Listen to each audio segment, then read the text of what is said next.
नमस्कार दोस्तों, स्वागत है आपका एक और नई वीडियो में। बात करेंगे कच्चे कर्मचारियों से जुड़ी बड़ी खुशखबरी के साथ। चैनल पर नए हैं तो चैनल को सब्सक्राइब कर लेना।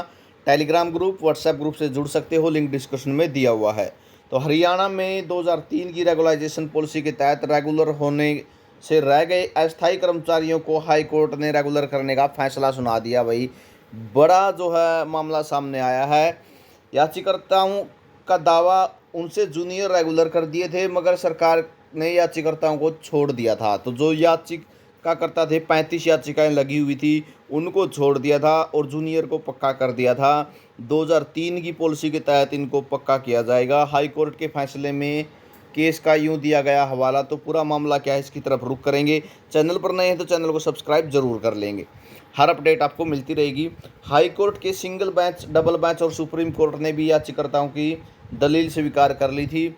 हरियाणा सरकार फिर भी उमा देवी केस का हवाला देकर रेगुलर करने से मना कर रही थी। सरकार का क्या कहना था, पूरा आपको मैं जानकारी दे देता हूं, और अब होगा क्या ये भी मैं आपको जानकारी दे देता हूं।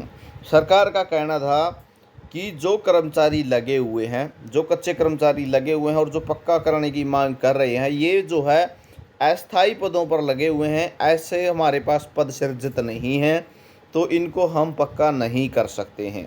सरकार की तरफ से यही दलील बार बार दी जा रही थी।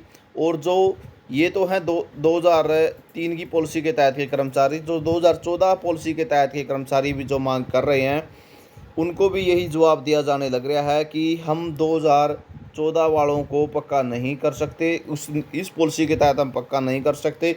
हम इनके लिए अलग से कैडर ले आएंगे, 58 साल की नौकरी इनकी सिक्योर कर देंगे, 58 साल तक इनको हटाया नहीं जाएगा और इनकी नौकरी को सिक्योर कर दिया जाएगा। किसी भी प्रकार की कोई दिक्कत नहीं रहेगी। हम इनके लिए अलग से कैडर बना देंगे, लेकिन इनको हम पक्का नहीं कर सकते, क्योंकि जिन पदों पर ये बहुत से कर्मचारी लगे हुए हैं वो पद स्थायी नहीं हैं, अस्थायी पदों पर लगे हुए हैं।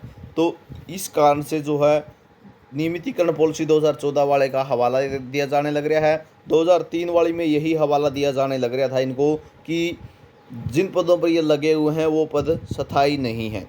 तो हाई कोर्ट ने क्या आदेश दिए हैं यहाँ पे आपको दिखा देता हूँ मैं। हरियाणा में 2003 की रेगुलाइजेशन पॉलिसी के तहत जो अस्थायी कर्मचारी रेगुलर होने से रह गए थे, उन्हें रेगुलर नहीं किया गया था, उन्हें पंजाब एवं हरियाणा हाई कोर्ट ने रेगुलर करने का फैसला सुनाया है। जस्टिस हरसिमरन सिंह शेट्टी की खंडपीठ ने यह फैसला 13 मार्च 2024 को सुनाया था, मगर जो आदेश थे गत शुक्रवार को अपलोड हुए हैं, ठीक है, यानी जो जजमेंट है वो लेट आई है। याचिकाकर्ताओं का दावा था कि उनसे जूनियर अस्थायी कर्मचारियों को तो रेगुलर कर दिया गया था, मगर सीनियर होने के बावजूद भी उन्हें रेगुलर नहीं किया गया।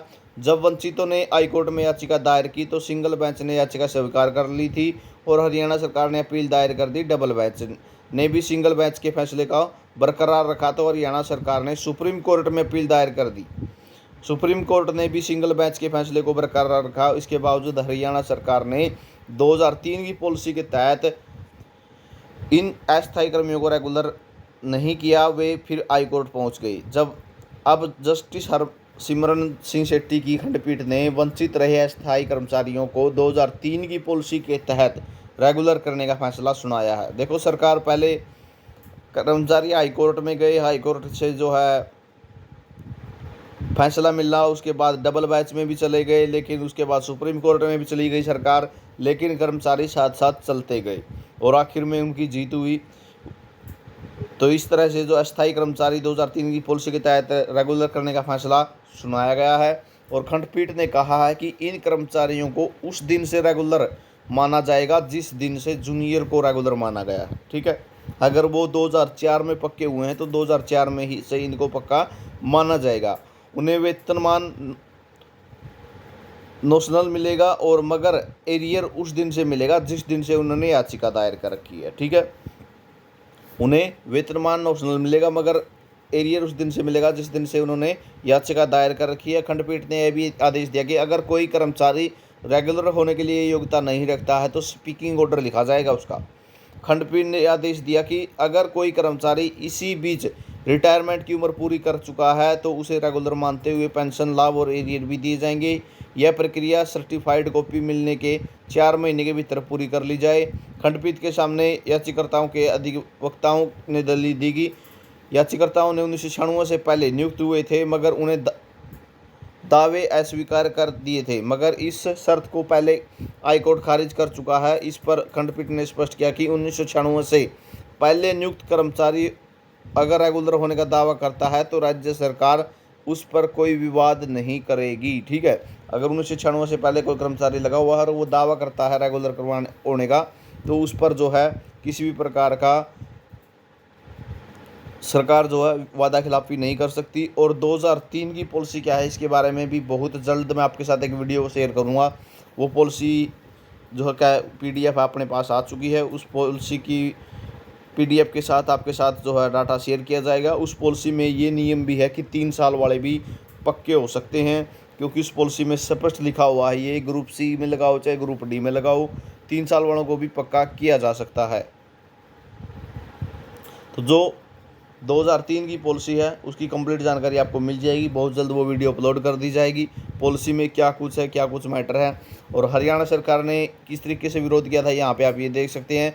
हरियाणा सरकार ने इसके बावजूद विरोध किया। फैसले में लिखा, दूसरी ओर प्रतिवादी राज्य के वकीलों ने यहाँ पहले बताई गई तथ्यात्मक स्थिति को स्वीकार करते हुए प्रस्तुत किया कि राज्य द्वारा दायर 2023 की SLP संख्या 4531 को खारिज करते समय उसमें उठाए गए कानून के प्रश्न का सर्वोच्च न्यायालय ने बलविंदर सिंह के मामले में पारित फैसले में खुला रखा है, जिसके कारण वर्तमान याचिकाकर्ताओं का कोई लाभ नहीं दिया जा सकता। उन्होंने आगे कहा कि याचिकाकर्ताओं को नियमित स्वीकृत पद के विरुद्ध नियुक्ति नहीं किया गया था। तो देखो अब यहाँ पे भी वही मामला है, ठीक है, कि जो स्थायी पद है इन पर इनकी नियुक्ति नहीं हुई है, तो इस कारण से हम इनको पक्का नहीं कर सकते।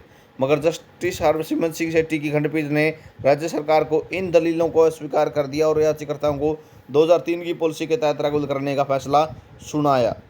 तो यहाँ पे भी मामला वही है कि सिर्फ सरकार के पास एक ही पॉइंट बचा हुआ था कि जो पद हैं वो अस्थायी हैं, हमारे पास पद नहीं है इतने, हम इनको एडजस्ट नहीं कर सकते।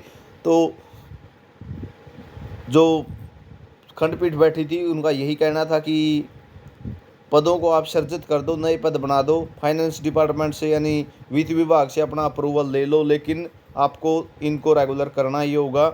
और जितने भी 2003 की पॉलिसी के तहत कर्मचारी पक्के होंगे उन सभी को पीछे वाले लाभ भी देने होंगे। जूनियर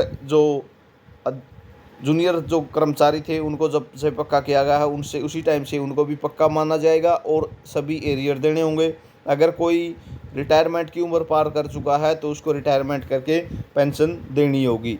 तो ये फैसला जो है कच्चे कर्मचारियों के पक्ष में लिया गया है। लगातार केस चल रहे थे, अब 2014 की जो पॉलिसी है उसका भी इंतज़ार रहेगा कि 2014 की पॉलिसी के तहत क्या रहता है कर्मचारियों का, क्योंकि उसके तहत भी बहुत जल्द फैसला आने वाला है कि कच्चे कर्मचारियों को पक्का किया जाए। और हरियाणा के अंदर इलेक्शन हैं, आप सभी को पता है, तो इलेक्शन के तहत जो है हरियाणा एक U-टर्न गेम खेल सकती है। यहाँ पे अगर कच्चे कर्मचारियों को ज़्यादा संख्या में पक्का किया जाता है तो इससे सरकार को भी फ़ायदा होगा। पहले भी आपने देखा होगा, लगभग 15 दिन पहले न्यूज़ आई थी कि सरकार में जो लगभग 1,20,000 के तकरीबन कच्चे कर्मचारी हैं, अगर इनको सरकार पक्का कर देती है तो गेम पलट सकता है पूरे इलेक्शन का। ठीक है, पूरे इलेक्शन का गेम पलट सकता है। 1,20,000 कर्मचारी थोड़े नहीं होते हैं, अगर इनको पक्का कर दिया जाता है तो कच्चे कर्मचारी पक्के हो जाएंगे और साथ में जो है और जो बच जाएंगे पद उन पे पक्की भर्तियाँ की जा सकती हैं। तो ये 2003 की रेगुलाइजेशन पॉलिसी के बारे में जानकारी आपके लिए रहेगी। वीडियो आपने देखा इसके लिए बहुत बहुत धन्यवाद। चैनल को सब्सक्राइब जरूर कर लेना, हर अपडेट आपको मिलती रहेगी। कच्चे कर्मचारियों की हर जानकारी हम चैनल पर शेयर करते हैं।